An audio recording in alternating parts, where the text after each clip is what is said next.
So let's talk about, you know, in general, where do you see the most issues with quality in a manufacturing process? So usually where quality control comes up is when you have inconsistency in output. And so in manufacturing, it's, hey, we're either making the same thing multiple times or similar products. So, I'll just talk specifically about millwork manufacturing. If a manufacturer is making a large job where they're fitting out a whole school. And so a very common thing would be you're making all of the casework for all the classrooms. And so the idea is that, hey, you might have all of the kindergarten classrooms that are identical, same finish, same layout, left or right. And so when you're manufacturing that, you would expect that, hey, we have a process, we have a way that we're able to build 20 classrooms and they're going to come out the same. So the quality control would be, okay, we're expecting, and you brought the example of a client that, made a whole house 1 inch too tall of cabinets, I think, right? Or yeah. That's very common, right? Because there are some certain, because something that, why that comes up a lot of times is if the job originally calls for 3 centimeter stone countertops, you have to get to 36-inch countertop height to the top of that. So the cabinets are a variable related to the thickness of your countertop. And after the last section, you mentioned change orders. A change order comes through and they say, you know what, we're going to 2 centimeter stone and we're going to do a miter fold and we're going to end up with an 1.5 inch countertop. That simple change totally changes all the cabinets on the job to get to that height, right? And so that's something that is very common in millwork manufacturing. Is a change like that can happen and nobody catches it because there's no system in quality control to say, hey, let's verify all these things that can affect this other thing. And then within that, you're saying, okay, you could have a quality control in manufacturing that says, make sure that all the cabinets are the same height and match the drawings.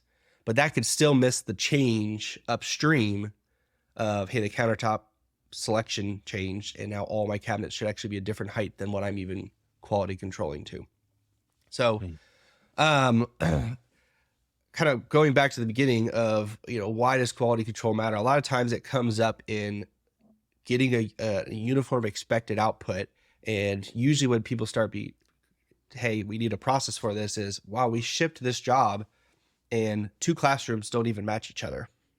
One's one color, one's another color. How did that happen? And nobody was checking that.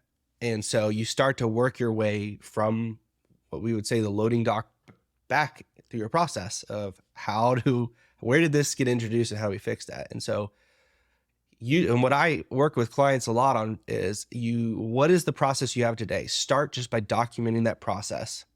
What do you do every time? And make that a checklist. And if you've followed that process and you still have mistakes, then you have a gap in your process.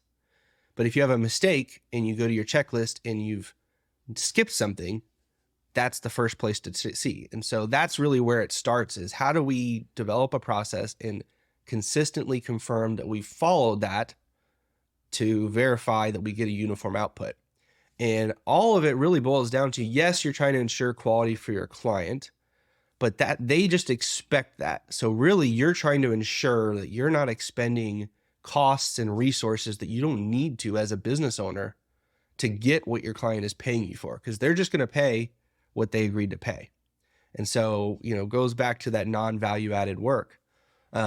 If we're expending energy and you don't know that unless you're checking and having some sort of quality control process. So really what I would, say quality control is what we're talking today is mostly focused on inwardly, ensuring that baseline quality that your client expects without more work than you have to spend internally. Yeah. So where do you see, if you're talking scales of companies and size of companies where QC becomes a bigger and bigger issue, is it kind of like a, more money, more problems type thing where the larger you get, the more QC issues you have? Or no, it's really across the board?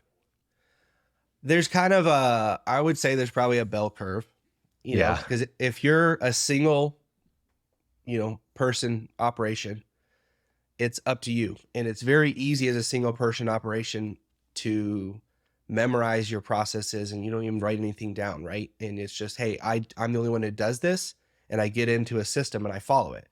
And usually things start to go up when you introduce other people into your process. And it's suddenly like, oh, whoa, they're not following it, doing it the same way I am. And I have to teach them. And there's gaps in communication or gaps between how two people do the same function or how people hand things off to each other. And so as you start to enter that, like, okay, now we're adding 4 and 5 and 6 and 7 people, and you create that assembly line, mistakes will go up. And usually you get to a point where, hey, this is costing us too much. We need to focus on this.